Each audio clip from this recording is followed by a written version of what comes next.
This weekend I was thinking about what I wanted to talk about today, and I had a few topics in mind. I didn't really know what I wanted to do. Like I wasn't really passionate about any of like my topics. I quickly I picked up the phone and I called my older sister Alex, and I was like, "Hey, dude, I need to write this persuasive speech by Wednesday, and I don't know like what I want to do. Like, what do you have in mind?"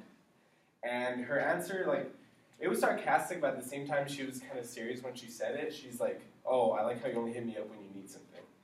And, it kind of hit home for a second, but I kind of just brushed it off.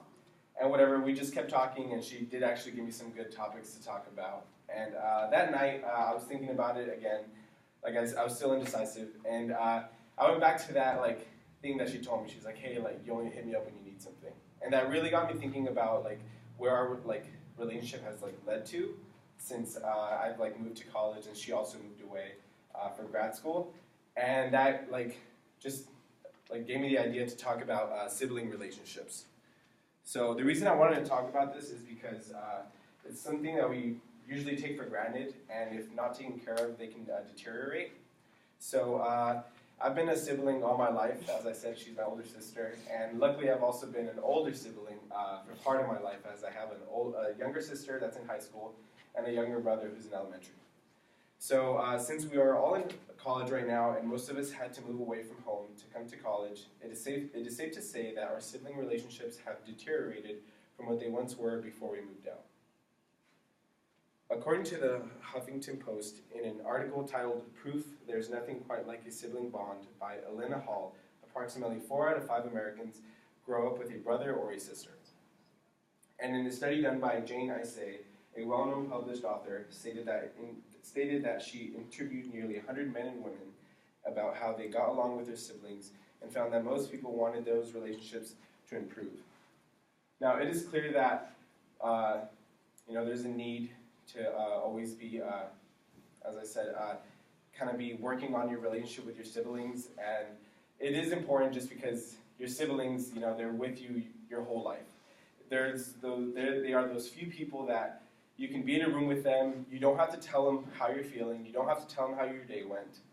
Just by them looking at you and sensing you, they know exactly how you feel. I know that this is the case with my sisters. They know when I'm angry, when I'm sad, or when I'm happy. Our relationships with our siblings might be one of the strongest relationships we will experience in life.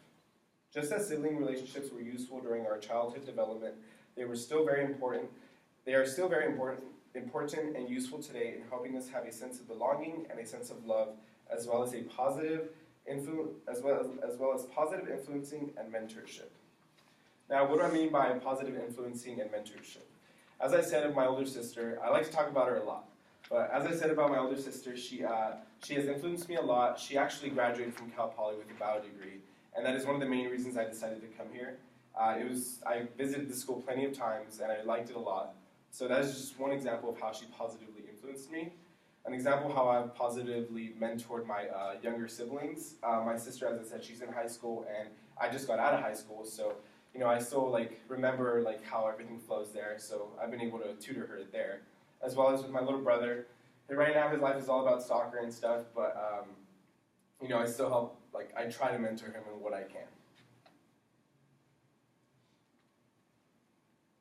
To support these scenarios of my siblings and I, in a Journal of Youth and Adolescence, Jackie Lempers published an article titled "Perceiving Sibling Relationships in Adolescent Development," and writes, "When adolescents encounter a variety of development transitions, tasks, and problems, siblings who are close to them might serve as a central source of social support for adolescents to overcome distress."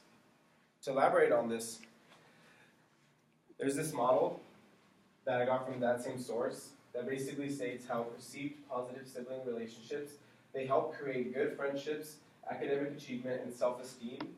And along with these, so good friendships, academic achievement, and self-esteem, along with perceived positive sibling relationships, help decrease the possibility of a sibling going into loneliness, depression, delinquency, and substance use. Now, just as sibling relationships help with mentoring and influencing, they also help with providing a sense of belonging and a sense of love. In an article by Anna Lindell titled "Body Talk, Siblings' Use of Positive and Negative Body Self-Disclosure," She writes, self-disclosure, the reciprocal sharing of private and privileged information with another person, is most often viewed as a healthy relational process that encourages warmth and security. Again, this is something that me and my three siblings have experienced, or I've experienced with my siblings throughout my life. We kind of have this mentality that we're a team, and although we are all exactly 5 years apart, there's still that sense of team and that sense of equality. You know, I don't demeanor my little 10-year-old brother just because he's 10. You know, I treat him exactly how I would treat my older sister that's 23. Although they are high stakes that we fix the problem with our siblings, the solution is actually very simple. It is important that we work on bettering our sibling relationships, since having a strong and positive sibling relationships helps aid the third need on Maslow's hierarchy of needs.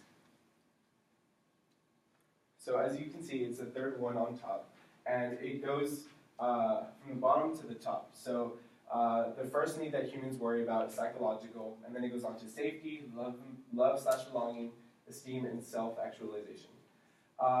These three are part of the primitive needs. As stated by Sal McLeod in his article, Maslow's Hierarchy of Needs, this need is a social need and involves feeling of belongingness with others, as well as fulfilling the need to have a relationship that includes friendship, trust, and acceptance. So all that is needed to mend a deteriorated sibling relationships is time, effort, and an open mind.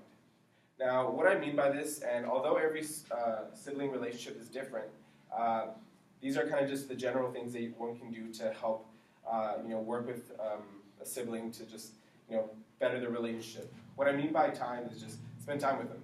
Simple as that.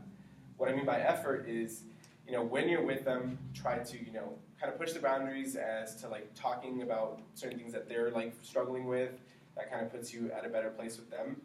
And an open mind as well is that when you're talking to someone, or when you're talking to a sibling, and let's say that you don't agree with something that they're doing, you kind of want to go in with an open mind and not with a mindset that, oh, I'm going to talk to him about what he's screwing up on, because that's what I need to tell him. You need to have an open mind. That way you can hear his points of view, his or her points of view, and you can kind of come up with a general conclusion. The reason this is a problem is because we are currently in the age where we are leaving the family nest and working to reach adulthood.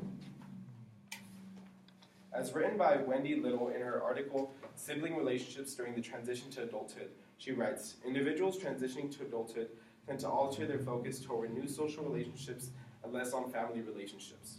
As a result, family relationships, including sibling relationships, become less central to everyday life.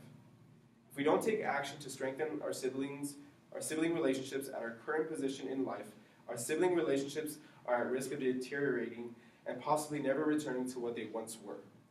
In an article titled Differential Susceptibility Effects, Judith Morgan writes that research has identified the sibling relationship as an important relationship in children's lives, above and beyond the parent-child relationship.